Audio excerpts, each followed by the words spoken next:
Engkau tidak pernah memikirkan, merancangkan yang buruk kepada kami. Walaupun kami berada di dalam situasi yang buruk.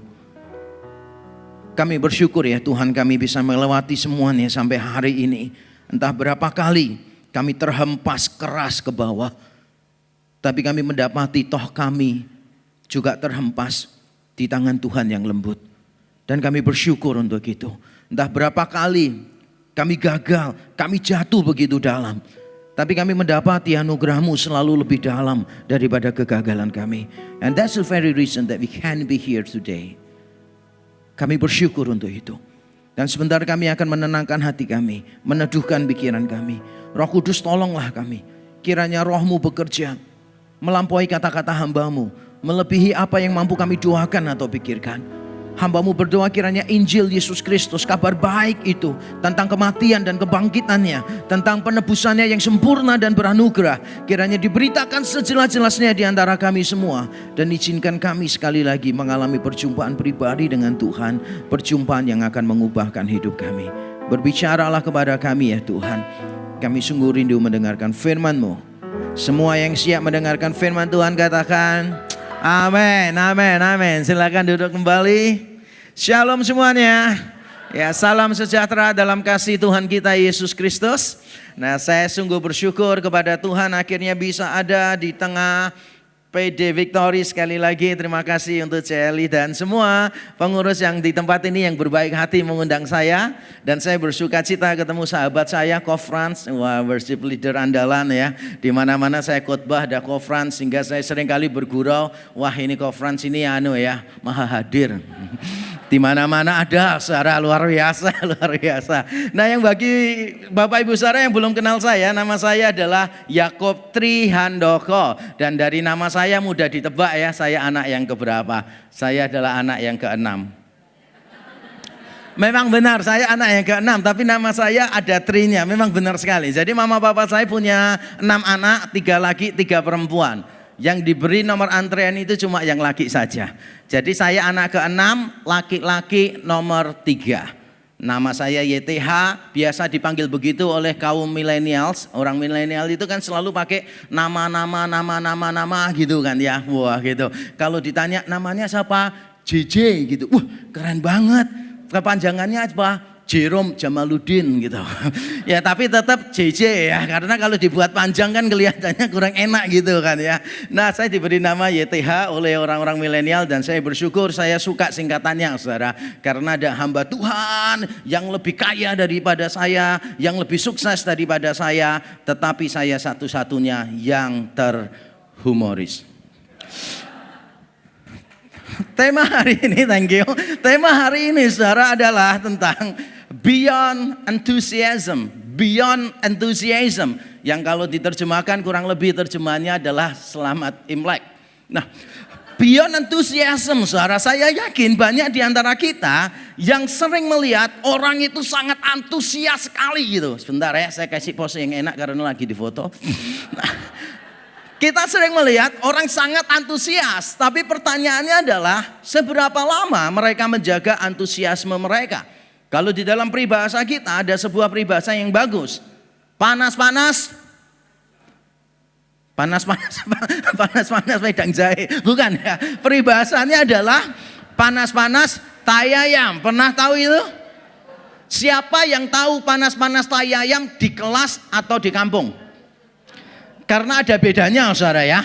Kalau panas-panas tai ayam di kelas itu berarti orang kaya, nggak pernah tinggal di kampung. Tapi saya itu tinggalnya di kampung dan saya dulu miskin sekali, kemana-mana nggak pernah pakai sandal Saudara. Dan pada waktu jalan tiba-tiba ada yang anget-anget gitu di kaki. Kira-kira kalau anget-anget di kaki itu apa kira-kira? Nggak mungkin cinta toh, ini hangat nih cinta nih gitu.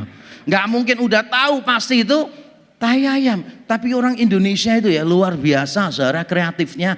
Nggak mudah percaya. Yang dilakukan orang kampung apa? Kakinya diangkat. Pengalaman ya, kakinya diangkat terus dijilid gini Saudara. setelah di sini masih belum percaya kalau itu tai ayam. Sebab dia pikir siapa tahu itu cokolava gitu loh saudara. Yang kalau dibuka bisa meleleh gitu kan. Terus diapain? Setelah bau baru tahu, yakin kalau itu tai ayam. Tapi peribahasa ini baik saudara ya. Panas-panas tai ayam. Ada orang yang kelihatannya semangat di awal, tapi pada akhirnya tidak berhasil mempertahankan semangatnya dia. Baru-baru ini seorang pemain sepak bola yang bernama Lionel Messi. Nah, saya tidak tahu ibu-ibu di sini kenal Lionel Messi atau tidak. Biasanya kalau para wanita ditanya sepak bola yang paling Anda sukai siapa? Mesti jawabannya David Beckham. Karena ganteng ya kan? Atau Cristiano Ronaldo gitu. Saya nggak tahu. Padahal Lionel Messi menurut saya adalah pemain yang terbaik. Kalau menurut saya. Nah, dia bermain di satu klub namanya Inter Miami. Dan beberapa waktu yang lalu klubnya dia bertanding ke Hong Kong. Wah, sold out, benar-benar sold out. 40.000 kapasitas tempat duduk, semuanya terisi. Dia tampil di Hong Kong, tapi ternyata fans beratnya dia datang dari berbagai tempat di Hong Kong menonton pertandingan itu, berharap luar biasa. Tapi ternyata Messi cedera dan tidak bermain sama sekali. Ada di lapangan tapi tidak bermain sama sekali. Lalu menjadi berita yang sangat luar biasa sampai pemerintah Hong Kong perlu konferensi pers untuk meminta maaf kepada 40.000 orang tersebut. Lalu tidak lama kemudian fans berat ini tiba-tiba menjadi haters. Sangat membenci Messi. Kenapa? Karena merasa dikecewakan. Harapannya tidak terpenuhi. Dari fans berat menjadi haters. Dan hari ini kita akan belajar, ternyata kisah itu juga ada di dalam Alkitab. Ada orang-orang yang kelihatannya antusias sekali mengikut Yesus, bahkan bela-belain cari Yesus di tempat lain, tapi ternyata mereka akhirnya meninggalkan Yesus. Beyond enthusiasm. Mari kita membaca Yohanes pasal 6. Ayat 25 sampai yang ke-29. Mari kita membaca Yohanes 6 ayat 25 sampai 29. Mari kita membaca bergantian, saya memulai lebih dulu. Yohanes 6 ayat 25 sampai 29. Ketika orang banyak menemukan Yesus di seberang laut itu, mereka berkata kepadanya, "Rabi, bila mana engkau tiba di sini?" Yesus menjawab mereka, sama-sama, Aku berkata kepadamu, sesungguhnya kamu mencari aku bukan karena kamu telah melihat tanda-tanda, melainkan karena kamu telah makan roti itu dan kamu kenyang. Mohon Bapak Ibu bacanya tetap antusias ya, walaupun temanya bukan sekedar antusias ya. Saya bacakan lagi. Bekerjalah bukan untuk makanan yang akan dapat binasa, melainkan untuk makanan yang bertahan sampai kepada hidup yang kekal, yang akan diberikan Anak Manusia kepadamu. Sebab dialah yang disahkan oleh Bapa Allah dengan meterainya. Lalu kata mereka kepadanya, apakah yang harus kami perbuat supaya kami mengerjakan pekerjaan yang dikehendaki Allah? Sama-sama jawab Yesus kepada mereka, inilah pekerjaan yang dikehendaki Allah, yaitu hendaklah kamu percaya kepada Dia yang telah diutus Allah. Amin. Amin. Siapa orang-orang yang menemukan Yesus di seberang laut ini? Mereka adalah orang-orang yang menyaksikan Yesus memberi makan ribuan orang. Dan ketika diberi makan ribuan orang, saudara, sisanya berapa? 12 bakul sisanya. Berarti 12 bakul roti sisanya. Kenapa ikannya tidak sisa? Nah, kenapa? Nggak pernah mikir ya? Karena di mana-mana orang suka lauk daripada roti, daripada makanan pokoknya orang suka lauknya.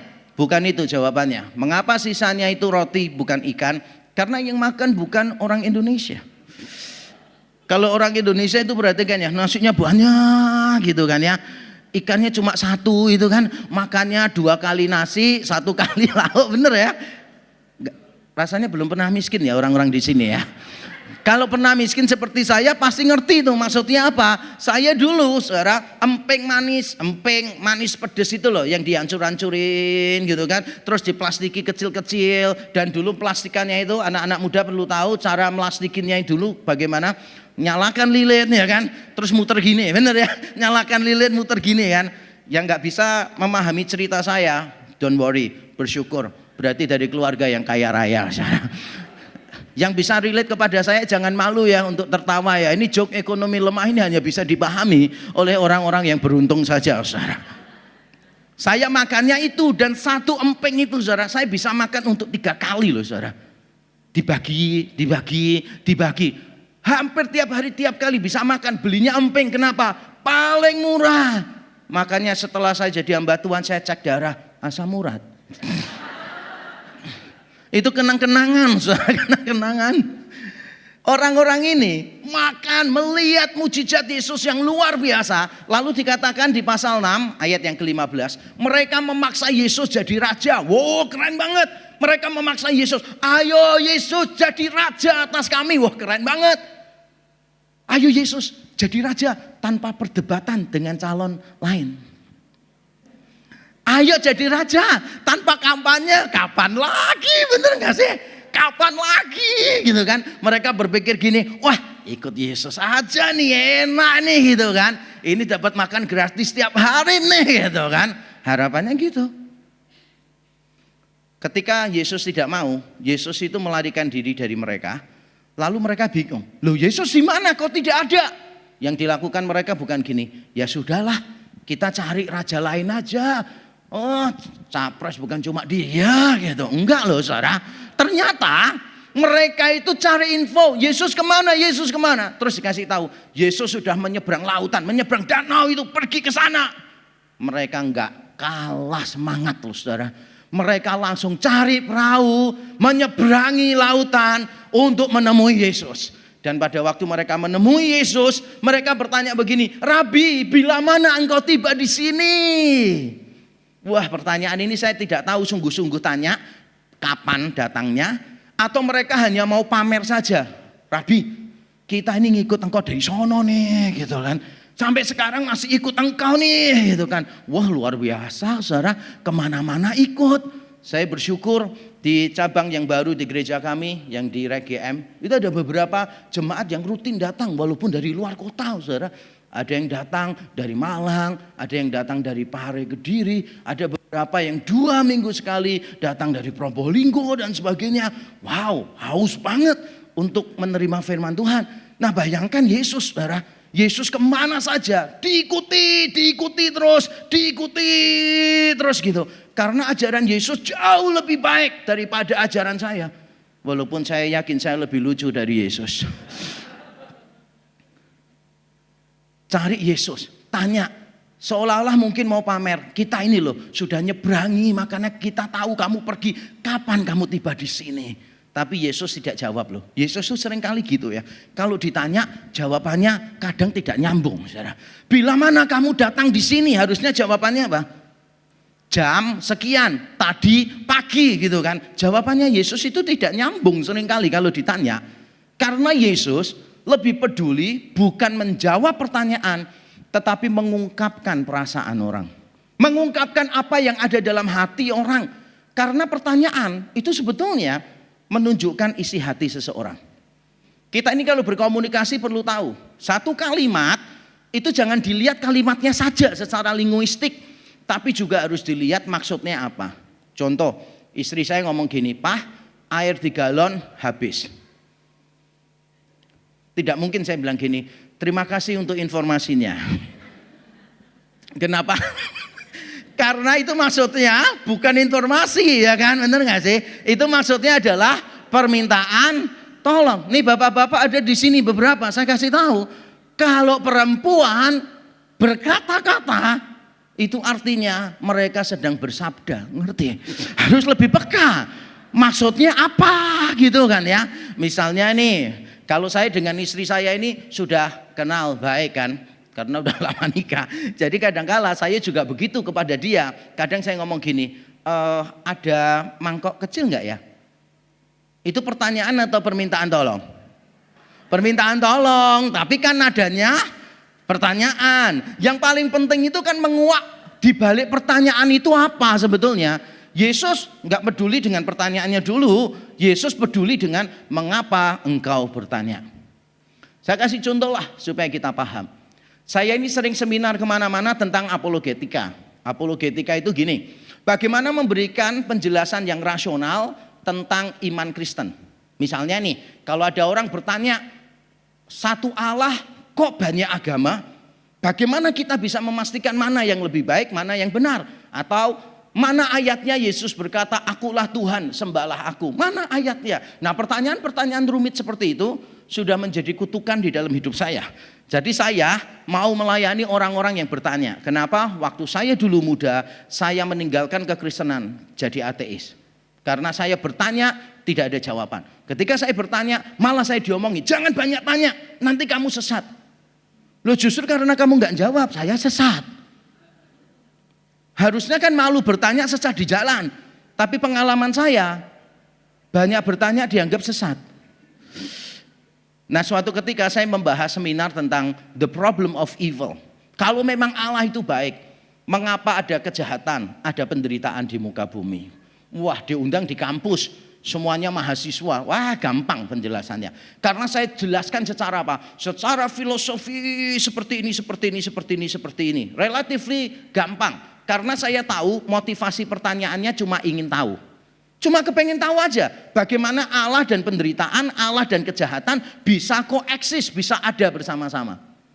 Tapi suatu ketika saya berjumpa dengan pasangan suami istri yang anak-anaknya, bukan satu, anak-anaknya mengalami disabilitas sejak lahir. Dan dia bertanya begini, kalau memang Tuhan baik, mengapa anakku cacat? Tidak mungkin saya jawab gini, oh ya, secara filosofis nggak mungkin, karena bukan itu jawaban yang mereka inginkan. Hidup mereka sudah susah, saya beri penjelasan secara filosofis, mereka bisa bunuh diri, ngerti nggak? Ketika mereka bertanya, yang mereka harapkan itu sebetulnya bukan ke arah jawaban, tapi apa? Dukungan. Karena kadang-kadang kita nggak bisa menjelaskan sesuatu untuk hati yang benar-benar sudah hancur. Kita bertanya mengapa, tapi belum tentu ada jawaban untuk mengapa itu. Nah, Yesus seringkali melihat di balik pertanyaan. Nah, di balik pertanyaan mereka ini, Yesus melihat ada 3 hal yang keliru. Di balik antusiasme mereka, sebetulnya ada yang keliru. Nah, apa saja yang keliru di balik antusiasme mereka? Yang pertama adalah, sama seperti kita semua, kita lebih mementingkan hal-hal yang material. Mari kita membaca ayat 26. Yesus menjawab begini. Yesus menjawab mereka, aku berkata kepadamu, sesungguhnya kamu mencari aku, penekanan, sesungguhnya aku mencari kamu. Kamu mencari aku bukan karena kamu telah melihat tanda-tanda, melainkan karena kamu telah makan roti itu dan kamu kenyang. Ketika mereka antusias mengikuti Yesus, Yesus berkata begini, kamu tahu mengapa kamu mencari aku? Apakah karena kamu melihat mujizat-mujizat itu? No, karena perutmu kenyang. Jadi mereka mencari Yesus hanya supaya perutnya kenyang. Padahal kalau kita membandingkan ya, di dalam Injil Yohanes, orang-orang yang mengikut Yesus karena tanda, itu saja tidak memadai loh. Sekarang ada orang yang mencari Yesus bukan karena tanda, tapi karena makanan. Ini lebih parah lagi. Ingat ceritanya enggak? Di Yohanes pasal 2, selama perayaan Paskah, Yesus itu mengadakan berbagai macam mujizat. Lalu dikatakan begini di Yohanes 2 ayat 23 sampai 25. Banyak orang percaya kepada Yesus. Tapi menariknya ada kalimat begini, tapi Yesus sendiri tidak mempercayakan diri kepada mereka. Loh, percaya karena tanda loh. Lebih baik daripada yang kita baca sekarang ini. Percaya karena perut, karena makanan. Loh, percaya karena tanda lebih baik. Tapi tetap Yesus tidak mempercayakan diri kepada mereka. Ingat di pasal 3 misalnya, seorang bernama Nikodemus datang kepada Yesus dan berkata begini, Guru, kami tahu engkau datang dari Allah karena engkau mengadakan tanda-tanda itu. Tapi Yesus berkata apa? Kamu harus dilahirkan kembali. Tidak cukup cuma melihat tanda. Karena yang paling penting itu bukan melihat tanda, tapi berjumpa dengan pribadi yang ditandakan itu. Yang paling penting bukan mujizatnya, tapi berjumpa dengan sang pembuat mujizat itu.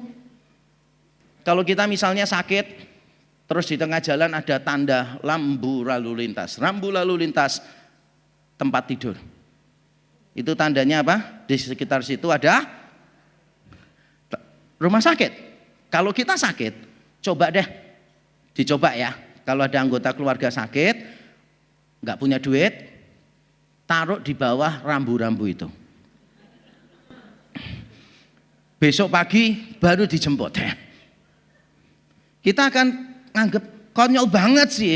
Ya pasti matilah, itu kan rambunya, itu kan tandanya. Harusnya dibawa ke rumah sakitnya. Gitu.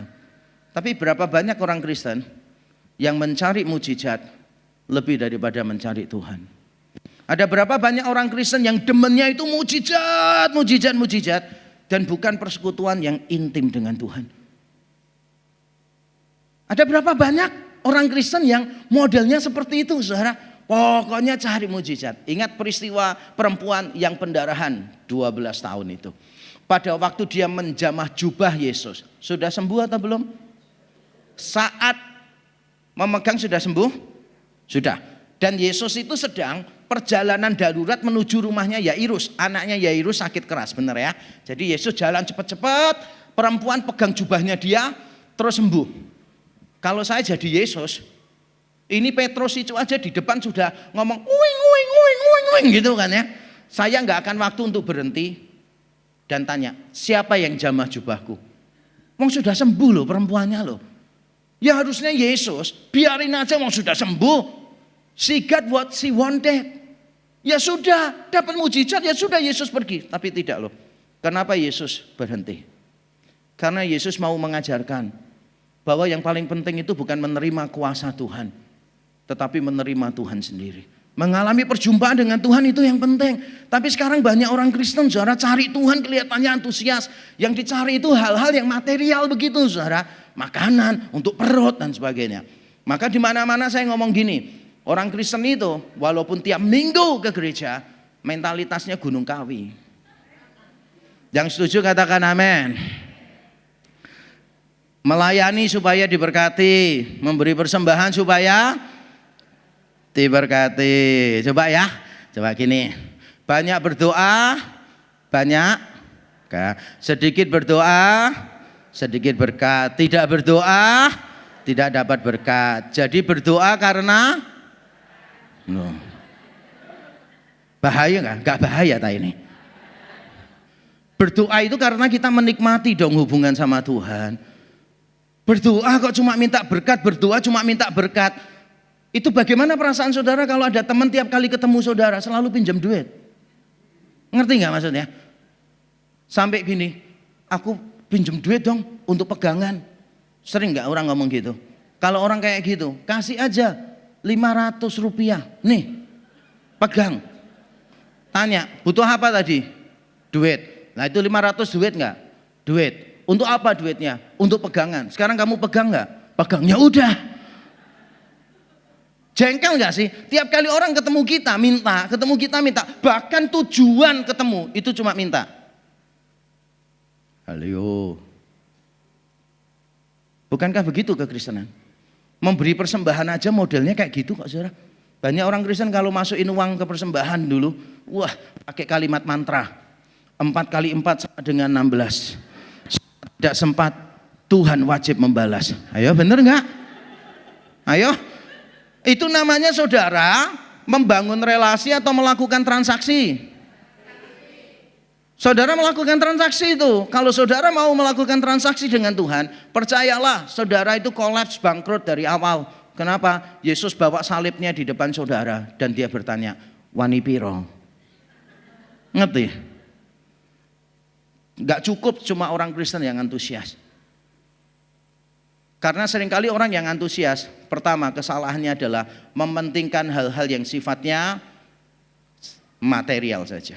Yang kedua saudara, adalah orang-orang ini termasuk saya dan saudara, seringkali kesalahannya adalah mementingkan hal-hal yang sementara. Coba kita lihat ayat 27. Yesus berkata begini, bekerjalah bukan untuk makanan yang akan dapat binasa, melainkan untuk makanan yang bertahan sampai kepada hidup yang kekal yang akan diberikan anak manusia kepadamu, sebab dialah yang disahkan oleh Bapa Allah dengan meterainya. Dan saya ingin membandingkan dengan ayat 35, langsung saja ayat 35, yang dimaksud dengan makanan yang kekal ini apa? Yesus berkata begini di ayat 35. Kata Yesus kepada mereka, "Akulah roti hidup, barang siapa datang kepadaku, ia tidak akan lapar lagi. Dan barang siapa percaya kepadaku, ia tidak akan haus lagi."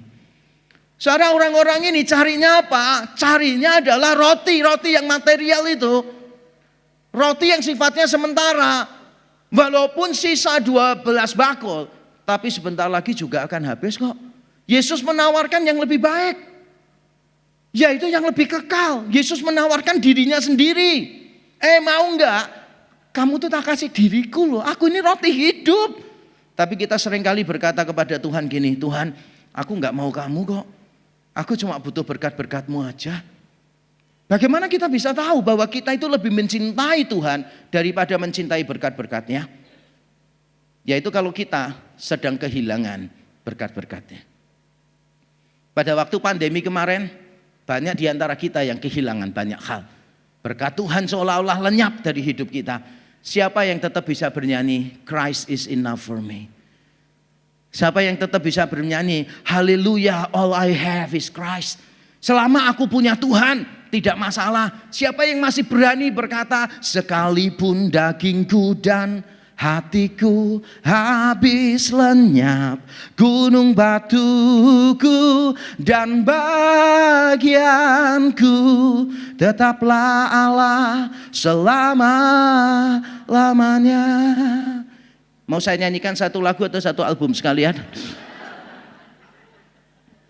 Kita seringkali ketika kehilangan sesuatu, kehilangan pemberian Tuhan, kita berkata begini, gak Tuhan, Tuhanan. Berarti selama ini saudara mencari, yang saudara cari bukan Tuhan. Yang saudara cari itu berkat-berkat-Nya. Berarti selama ini saudara sedang menyembah berhala, menjadi saingannya Tuhan. Segala sesuatu yang bukan Tuhan, yang kita jadikan pegangan, itu adalah berhala. Tapi begitu pula banyak orang Kristen kok saudara, sukanya mencari yang sementara, yang sebentar lagi akan hilang, itu dicari semuanya. Gak usah bingung lah, gak usah ngomong jemaat, hamba Tuhan aja begitu kok saudara. Dalam pelayanan nyari apa? Popularitas. Makanya baru diundang khotbah, posting terus. Terutama kalau ke luar negeri ya. Kalau di desa enggak gitu. Ada loh hamba Tuhan sampai bisa posting gini, jadwal pelayanan saya ke luar negeri tahun depan. Loh kenapa yang di desa enggak dimasukkan? Kenapa cuma yang di luar negeri? Dan yang di luar negeri saya baca bolak-baliknya apa? Kuala Lumpur, Singapura, Kuala Lumpur, Singapura. Mainannya kurang jauh. Kurang jauh aja. Sombongnya udah jauh banget gitu kan saudara. Ada enggak hamba Tuhan yang pamer? Di dalam khotbahnya beberapa hamba Tuhan loh, saya dengar dari orang lain. Bukan cuma satu. Ada yang pamer gini, saudara dari dulu saya kepengen saudara punya sabuk ini saudara. Lalu dia buka. Kelihatan di situ kan, jasnya dibuka. Hurufnya H. 70 juta disebutin lagi harganya saudara, dipamerin, masuk di medsos. Saya yang membaca itu cuma senyum-senyum aja. Itu kan produk keluarga saya, handoko. Saya sih biasa aja ya saudara ya, malah seneng lah produk keluarga saya dipopulerkan. Gitu aja kok ya, merasa diri berarti gitu loh saudara. Kalau engkau merasa diri berarti gara-gara sabuk, berarti pada waktu kamu tidak sabuk, nggak ada artinya, ngerti nggak saya? Saya ini gini-gini, garis bawahi ya, gini-gini. Saya itu pernah naik pesawat bisnis 2 kali ke luar negeri, saudara. Tepuk tangan dulu untuk yang bayarin saya, bukan untuk saya. Nah, saya 2 kali. Pertama pada waktu saya kuliah ngambil S3 di Belgia, saudara. Jadi tiap tahun kan harus datang ke sana. Nah saya ini paling males kuliah gitu loh saudara. Sebisa mungkin tuh kalau saya bisa nggak datang karena faktor yang nggak bisa dikendalikan tuh saya suka. Akhirnya saya cari tiket, itu namanya last minute tiket. Jadi kalau misalnya berangkatnya besok, saya kadang-kala baru dapat tiketnya itu nanti malam jam 10, jam 9 gitu. Kalau dapat, kalau nggak dapat besoknya lagi. Tapi harganya murah banget. Jadi kalau orang lain bayar 1.000 gitu, saya cuma bayar 300 gitu loh saudara. Nah suatu ketika saya ditelepon sama teman saya yang nyarikan tiket. Dia ngomong gini, Pak Yakub mau nggak nambah 200 jadi $500 dapat bisnis pulang pergi. Waduh, ekonomi aja 1.000, bisnis 500, ambil nggak? Ambil. Saya langsung bilang ya sudah ambil aja lah. Belum tentu seumur hidup saya bisa menikmati kelas bisnis kan. Mong cuma lebih murah dari ekonomi kan. Akhirnya saya iyakan. Setelah iyakan dikasih tiket. Terus saya tanya, ini 200-nya? Nggak usah, saya yang bayarin. Jadi tetap saya bayar 300. Wah, saya di pesawat nggak usah nunggu waktu makan, saudara. Semua menunya di situ tak puasan semua, saudara. Jadi saya sudah ngincer semua berangkat nomor ini sampai ini, saudara ya. Termasuk minumannya, nanti pulang nomor ini sampai ini, saudara. Wah, namanya orang kere, kelas bisnis gitu kan ya. Wah, dinikmati aja. Dan yang berikutnya berapa tahun kemudian saya juga naik bisnis lagi bersama istri saya. Karena saya mimpin tur ke Israel, Mesir, Yordania. Dan ternyata bosnya itu ikut dan temannya dia orang terkenal juga ikut, saudara. Jadi akhirnya mereka naik bisnis, hamba Tuhannya juga dinaikkan bisnis gitu kan. Tapi ini dia cerita saya. Kalau kita bangga naik bisnis, saudara salah. Saya ketika naik bisnis pertama kali, saya itu memikirkan sesuatu. Nah itu bedanya. Saya itu pemikir, saudara, pemikir banget. Biasanya saudara kalau ke kelas bisnis kan juga mikir ya toh, bagaimana bayarnya. Nah saya enggak, karena sudah dibayarin orang. Kalau saya itu mikirnya begini, saudara. Ini pikiran saya. Wih, orang-orang ini pramugarinya itu menyambut aku dengan baik. Enak ya kalau bisnis. Kalau boarding, nggak perlu nunggu banyak-banyak, bener ya. Nggak perlu nunggu lama-lama, kita bisa langsung jalan ya kan. Harusnya kan jalannya cepet toh, mau nggak lama kok. Tapi sengaja nariknya pelan-pelan, noleh kanan noleh kiri. Siapa tahu ada mantan. Dan mantan lihat kita langsung nyesel wajahnya. Dan kita langsung noleh ngomong sama dia, nyesel toh, enak zamanku toh gitu. Tapi jujur ya, ketika saya mikirkan gini, sebetulnya yang dihargai itu aku pribadi atau tiketku, duit. Bagaimana seandainya orang yang sama masuk di maskapai yang sama tapi kelasnya berbeda? Apakah saya akan dihargai? Tidak. Justru saat itulah saya itu merasa naik kelas bisnis itu bukan tentang gengsi, tapi tentang kenyamanan saja. Kalau sampai saudara naik kelas bisnis dan bangga, itu salah, berarti jarang berpikir. Kenapa? Karena yang dihargai bukan kamu, yang dihargai tiketnya. Dan kalau saya justru tersinggung, bener nggak sih? Saya merasa direndahkan karena saya seharusnya manusia yang dihargai, tapi ternyata yang dihargai tiket saya. Loh, saya nggak bangga naik bisnis, tapi suka naik bisnis karena nyaman. Itu aja, bukan karena bangga, ngerti ya maksudnya? Makanya ada seorang pengusaha cerita ke saya, aduh Pak, hamba Tuhan ini loh Pak. Naik bisnis sekali aja loh Pak, foto Pak, ditaruh di medsos. Sampai saya itu nyari ember mau muntah saya. Kita ini seringkali membanggakan hal-hal yang gak penting di dalam hidup ini. Semuanya itu sementara. Orang itu mau keluar duit mahal untuk beli barang-barang yang branded, kenapa? Gengsi, supaya diterima lingkungannya. Supaya diakui orang, berarti uang itu bagi dia sebetulnya nggak penting. Ada yang lebih penting daripada uang, yaitu penerimaan, gengsi, dan seterusnya.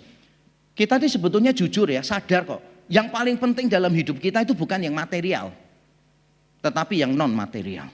Nggak percaya? Coba mikirkan liburan. Liburan itu pasti kita tekor. Ada yang liburan terus untung. Jadi pulang dari Bali gitu kan, bawa pasir 3 truk gitu. Untung dijual. Itu kulaan bukan liburan, ngerti enggak?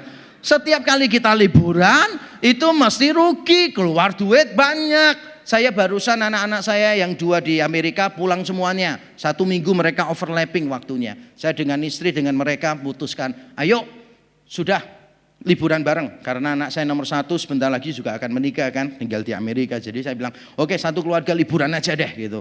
Dan mereka bilang, Pak mahal ya Pak ya. Saya bilang, mahal memang, tapi jangan lihat price, lihat value. Karena family time itu lebih penting daripada harta. Makanya saya nggak bisa pikir kalau ada orang tua yang kerja keras mati-matian demi duit yang banyak sampai nggak punya waktu ketemu anak-anaknya. Berarti engkau telah menghargai sesuatu yang keliru. Karena dalam hidup kita sadar kok yang non material lebih penting daripada yang material kok. Kenapa orang keluarin duit banyak beli barang yang mahal? Gengsi, penerimaan, diakui orang. Benar nggak sih? Mengapa orang keluar duit yang banyak untuk liburan? Karena kenangan, kebersamaan, dan seterusnya. Kita ini harusnya sadar, semua yang material itu tidak penting. Tapi bukan cuma di situ, semua yang sementara itu juga tidak penting. The Washington Post itu pernah mengadakan sebuah riset. Ditanyalah kepada 100 orang beberapa pertanyaan. Pertanyaan-pertanyaan begini, mana yang memberikan satisfaction, kepuasan yang lebih? Ketika engkau having money, getting some money, earning money, atau sharing your money. Jadi pada waktu memberi atau pada waktu mendapatkan kepuasannya, bukan kesenangannya, bukan kesenangan. Kalau kesenangan jelas dapat duit lebih senang. Tapi kepuasan kita merasa kayak bermakna gitu loh, merasa kayak satisfied dengan hidup kita. Yang mana? Ternyata 100 orang jawabannya semua sama. Merasa satisfaction pada waktu berbagi uang. Lalu ditanya, yang kedua, pada waktu kamu membeli sesuatu, kamu lebih merasa satisfied pada waktu membeli barang atau pada waktu membeli kenangan, experience. Semua itu kenangan lebih penting. Candlelight dinner, mahalnya minta ampun. Saya pernah tuh mau kasih surprise istri saya, Valentine. Saya telepon tempatnya, saya sudah searching kan, searching terus gitu. Wah susah, akhirnya saya nemukan satu tempat. Ini dia, susah-susah dicari akhirnya dapat. Terus saya telepon, bisa reservasi? Oh bisa, masih ada satu tempat. Iya, 2 orang ya. Terus diomongin, iya ini minimum purchase-nya sekian ya. Oh ya nanti saya pikirkan lagi.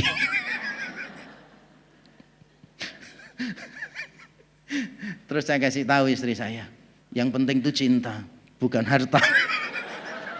Alasan aja Saraya. Tapi banyak orang mau, nggak apa-apa, saya nggak nyalahkan. Karena saya bisa paham, kenapa sih untuk candlelight dinner gitu aja lo bayarnya mahal. Karena kenangan, berarti kita sadar ya, yang non material lebih penting. Dan yang lebih kekal itu pasti lebih penting. Cari hal-hal yang kekal. Jangan cari hal-hal itu yang gak kekal saudara. Kerohaniannya amburadul, carut marut gak peduli. Tapi nanti wajahnya ada keriput sedikit. Bingungnya setengah mati saudara. Tarik benang sana sini. Apakah salah? Jangan tertawa kenceng-kenceng nanti lepas benangnya. Biasa aja. Gak apa-apa, gak dosa. Kita ini pasang benang, gak apa-apa. Tapi kalau kita merasa harga diri kita ditentukan oleh penampilan dan wajah kita, itu baru keliru. Ada orang tanya saya, Pak boleh nggak pasang tato alis? Ya bolehlah, mosok pasang alis tato gini berdosa. Saya bilang nggak apa-apa, tapi ada 2 hal yang kamu perlu perhatikan. Kalau harga dirimu ditentukan oleh kecantikanmu, berarti itu dosa, nggak boleh. Harga diri kita ditentukan oleh darah Kristus di atas kayu salib. Kita ini berharga walaupun wajah kita seperti apapun saudara. Tetap kita ini dibayar dengan darah yang sama. Yang jelek katakan amin. Lah iyalah, yang perlu amin itu yang itu loh saudara.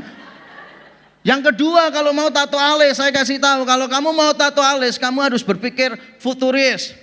Karena nanti pada waktu kamu tua usianya 75, semuanya turun kulitnya. Jadi kalau mau tato alis sekarang di sini, nanti 75 persis di tengah-tengah mata. Makanya saya kasih tahu, kalau mau tato alis itu 1 senti di atas alis yang sekarang. Nanti kalau ada orang bilang, loh alisnya kok gitu, ngomongin aja. Orang yang mikirnya nggak futuris nggak bisa paham.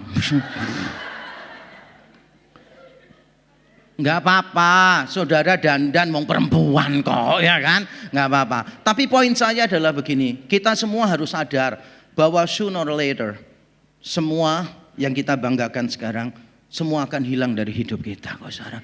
Saudara bisa ngapa-ngapain wajah saudara kelihatannya kencang banget toh. Begitu sampai di leher, tetap nggak bisa dipungkiri kok saudara. Itu berapa kali waktu pandemi jogging ya kan, waktu pandemi jogging gitu kan ya, dari jauh gitu kan, wah bodinya masih kayak 20-an gitu saudara ya. Wah, pada waktu pas-pasan kan pakai masker semua kan ya, pakai topi, pakai masker gitu kan ya, dari jauh masih belum kelihatan saudara. Wah ini paling 30-an ini. Tapi begitu dia lihat matahari gini saudara, lehernya kelihatan, udah perlu disetrika, ngerti nggak? Bingung, lehernya keriput, bingung. Aduh, maksa-maksain utang untuk penampilan. Kalau nggak punya duit untuk cantik, nggak perlu cantik kok. Pinjol hanya untuk apa? Diterima, dihargai orang lain, nggak usah. Kalau saudara nggak punya duit, tapi mau kelihatan muda, kerut-kerutnya di leher hilang. Saya kasih tahu cara yang paling mudah. Ini di semua klinik kecantikan nggak ada. Seharusnya mereka tuh kasih tahu ini, saudara. Mereka tuh banyak membohongi pasien karena gitu. Ada cara yang lebih mudah, lebih murah, tapi mereka nggak mau kasih tahu. Kalau mau tahu, ininya dihilangin. Tarik pakai lakban. Udah kemana-mana pakai lakban, tutupi rambut, sudah. Jalannya udah gini. Kan lakbannya di belakang. Tapi jangan banyak ngomong. Begitu ngomong, kayak Shinchan suaranya, ngerti nggak? Orang kok bela-bela ini kayak gitu. Yang laki juga gitu saudara. Fitness itu untuk sehat, bukan untuk gaya. Wah badannya dipamerkan gini di medsos. Ih jijik saya sana ngeliat gitu-gitu. Ngapain sih? Nanti kalau kamu tua loh, kamu gak bisa gitu lagi. Ada orang yang dipamerkan gitu kan. Kelihatan orang nge-gym mau pamer atau enggak dari mana? Dari kakinya yang gak pernah dilatih. Kenapa? Ketutupan terus celana. Jadi yang dilatih itu cuma atasnya sini loh saudara. Jadi ini wah bidang banget. Terus perutnya kecil banget, segitiga gitu kan. Wah six pack gitu kan, segitiga. Terus kepalanya kecil hitam. Begitu jalan, dari jauh saya bingung.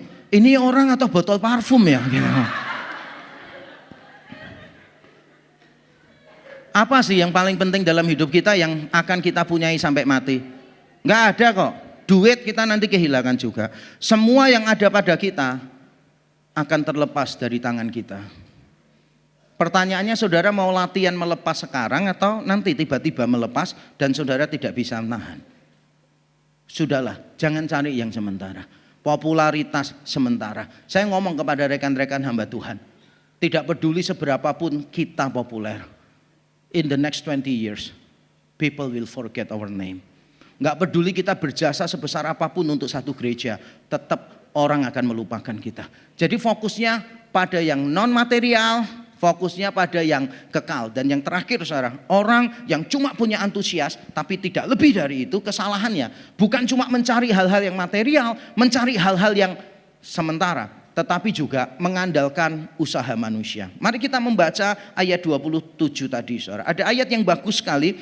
Ini cara menjawab Yesus itu luar biasa ya. Ayat 27 saya baca dan 28 saudara. Ayat 27 dan 28. Bekerjalah bukan untuk makanan yang akan dapat binasa, melainkan makanan yang bertahan sampai kepada hidup yang kekal. Lalu ayat 28 langsung saja.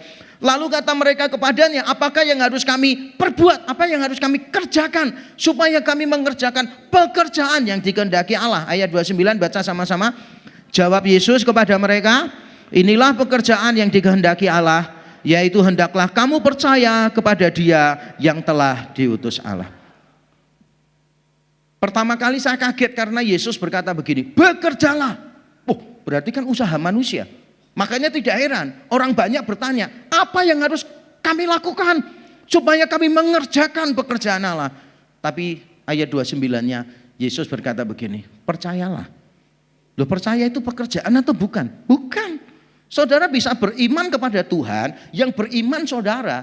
Tapi saudara bisa beriman karena Roh Kudus bekerja dalam hidup saudara.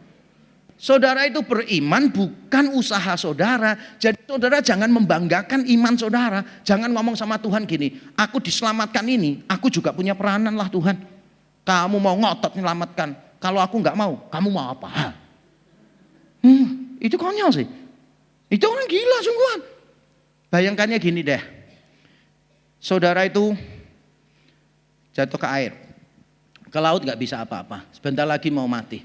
Gerak terus. Lalu ada perenang handal mendatangi saudara dan berkata begini, jangan banyak gerak, diam aja. Lalu saudara diangkat oleh perenang itu sampai ke tepi pantai. Semua orang tepuk tangan. Tepuk tangannya untuk siapa? Untuk penyelamat ya. Bagaimana seandainya saudara berkata begini, sebentar. Yang berjasa bukan cuma dia lah. Aku juga berjasa, aku kan diam aja. Coba kalau aku ngelawan dia. Coba kalau aku gerak-gerak terus. Wah, aku mati, dia juga mati. Jadi tolong tepuk tangan untuk saya. Saya yakin orang banyak ngikat saudara pakai batu, dicemplung lagi ke laut. Saudara itu cuma percaya sama perenang ini loh. Percaya saudara nggak bisa apa-apa, ditolong sama dia. Sekali lagi saya kasih ilustrasi. Ilustrasi ini juga bagus karena saya sendiri yang buat. Jadi iman kepada Tuhan itu begini, saudara. Bayangkan saudara itu gelandangan yang nggak bisa makan berhari-hari, saudara sakit luar biasa dan saudara tahu, wah pasti mati, bentar lagi mati nih. Lalu saudara berharap pada tempat sampah terakhir di pinggir jalan. Pada saat saudara sampai di tempat sampah itu, saudara cari makanan, tidak dapat. Dan saudara hanya bisa lemas duduk di situ menunggu kematian. Lalu ada orang lewat dengan mobilnya dan berkata begini, kamu mau makan gak? Saya kasih makan. Kamu mau mandi, mau ganti pakaian, mau tinggal di rumah saya. Kira-kira pengemisnya gelandangannya nolak gak? Gak mungkin nolak. Tapi dia dipaksa nerima gak? Tidak. Iman itu bukan paksaan. Iman itu memang pilihan. Tapi saudara bisa beriman. Itu karena kasih karunia Tuhan bekerja dalam hidupmu. Mata saudara dan mata saya dibuka sehingga kita bisa melihat keindahan Injil. Kita bisa melihat keberhargaan Kristus di dalam hidup kita. Sehingga mau tidak mau kita akan mau akhirnya. Bukan terpaksa, tapi karena too good untuk ditolak. Too good untuk ditolak. Saya ini berapa kali saudara pelayanan di mana-mana diajak makan. Saya nggak berharap yang hari ini. Biasanya kalau diajak makan, Pak makan Pak. Oh enggak, saya diet. Terus nanti pendetanya tanya, loh Pak, katanya penatua saya enggak mau diajak makan dah Pak Yakub. Enggak Pak, saya diet. Enak loh Pak. Enggak Pak, saya diet gitu kan. Terus terakhir orangnya ngomong gini, ayolah Pak, enak ini Pak. Babinya hojo Pak, henhaujo Pak. Begitu mendengar babi henhaujo, saya ingat pergumulan Yesus di Taman Getsemani, saudara. Dia menolak cawan itu 2 kali. Setelah 3 kali dia berkata, ya Bapa, kehendakmu yang jadi. Saya langsung menganggap, ya udah. Cukup untuk ditolak. Tapi saya disclaimer ya. Saya ini sudah kapok ngomongin yang saya suka di mimbar. Karena pernah saya ulang tahun, saya pernah ngomong, daging paling enak itu babi. Babi itu adalah makhluk Tuhan yang paling seksi. Pas saya ulang tahun, believe it or not, jemaat kirim makanan semua ke saya. Babi. Bahkan tumpeng yang biasanya nasi loh saudara, tumpengnya babi saudara. Buahnya babi itu berapa kilo saudara, babi semuanya. Gak ada anak-anak saya lagi.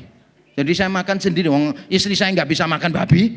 Jadi saya makan terus gitu kan. Besok pagi seperti biasa saya nyapa istri saya good morning gitu kan ya. Mau ngomong good morning ininya, keluarnya ngok. Coba lagi ngok gitu. Tuhan itu memberi tawaran yang sangat sulit untuk ditolak. Karena Tuhan menawarkan dirinya sendiri bagi kita. Allah memberikan dirinya bagi kita di kayu salib. Dan adalah sebuah kebodohan dan kesalahan kalau kita tidak menerima dia. Siang ini, yuk terima dia. Bukan cuma berkat-berkatnya, terima dia. Karena dia memberikan bukan cuma berkat-berkatnya, tapi dia memberikan dirinya sendiri. Ketika saudara menerima dia sebagai satu-satunya harta, saudara bisa berkata begini, selain kau tidak ada yang kuingini di bumi. Di surga pun yang kuinginkan cuma engkau. Bahkan saudara bisa berkata, sekalipun aku kehilangan semuanya, sooner or later kita akan kehilangan semuanya loh saudara. Kita kehilangan anak-anak yang kita banggakan, kita kehilangan penampilan, kita kehilangan semuanya. Tapi kita bisa berkata, tapi tetap Tuhan adalah bagianku untuk selama-lamanya. Mari kita Berdoa bersama-sama, kita bangkit berdiri di hadapan Tuhan. Selain Kau tiada yang lain. Saya memberi kesempatan setiap kita mengambil waktu teduh di hadapan Tuhan. Mari kita menyadari masing-masing kita bahwa kebutuhan kita yang terbesar itu bukan berkat Tuhan, tapi keselamatan. Persoalan kita yang terbesar bukan kemiskinan, bukan kegagalan. Persoalan kita yang terbesar adalah dosa. Dan Kristus datang ke dalam dunia untuk menyelesaikan persoalan kita yang terbesar. Ketakutan kita yang terbesar bukan kemiskinan, bukan sakit penyakit. Ketakutan kita yang terbesar adalah maut. Tetapi Kristus sudah mengalahkan maut di dalam kubur yang kosong. Sehingga seharusnya kita sudah memiliki semuanya di dalam Kristus. Kita tidak perlu menuntut yang lain-lain dari Dia. Hanya menerima Dia saja, mengasihi Dia saja, dan berani berkata, selain Engkau Tuhan tidak ada yang lain yang kuingini di bumi. Tuhan Yesus, terima kasih untuk firman-Mu. Terima kasih. Ampuni kami, umat-Mu yang mendengar maupun hamba-Mu yang menyampaikan. Kalau selama ini kami sibuk mencari hal-hal yang material, hal-hal yang sementara. Ampuni kami kalau selama ini kami mencari Engkau hanya untuk mendapatkan berkat-berkat-Mu. Itulah sebabnya ketika hidup kami kurang beruntung, kami menyalahkan Tuhan. Ketika kami menghadapi masalah, kami meragukan kebaikan-Mu. Tuhan, terima kasih Engkau mengingatkan kami bahwa pemberian yang terbaik bukan mujizat, bukan kekayaan, bukan keberhasilan. Pemberian yang terbaik adalah diri-Mu sendiri. Engkau memberikan diri-Mu di kayu salib untuk menyelesaikan persoalan kami yang terbesar, yaitu dosa. Untuk mengalahkan ketakutan kami yang terbesar, yaitu maut. Terima kasih untuk salib-Mu, terima kasih untuk kubur yang kosong yang memberi pengharapan kepada kami. Tuhan, ajar kami di tengah situasi apapun, bahkan di tengah situasi yang tampaknya buruk, kami tahu Tuhan punya maksud yang baik. Di tengah situasi yang buruk, kami tahu Tuhan sedang mengerjakan kebaikan bagi kami. Dan kami bisa percaya ini Tuhan, karena kami menyaksikan salib Kristus. Salib adalah peristiwa yang terburuk, tapi justru melalui peristiwa yang terburuk itu, Engkau memberi pemberian yang terbaik, yaitu keselamatan kami. Terima kasih ya Tuhan. Ajar kami untuk mengasihi Engkau lebih daripada yang lain. Ampuni kalau kami selama ini sering mengandalkan usaha kami sendiri ya Tuhan. Bahkan kami seringkali mengandalkan iman kami kepadamu. Tuhan, ampuni kami. Kami beriman kepada iman. Tuhan, ampuni kami. Ajar kami supaya kami beriman kepadamu saja ya Tuhan. Karena kami tahu Engkau menolong kami. Bukan karena kami hebat, bukan karena kami suci, bukan karena kami rohani. Engkau menolong kami karena Engkau mengasihi kami. Terima kasih Tuhan. Kami memberi diri kami kepadamu. Di dalam nama Tuhan Yesus Kristus kami berdoa dan bersyukur. Yang diberkati katakan amin. Amin. Amin. Amin.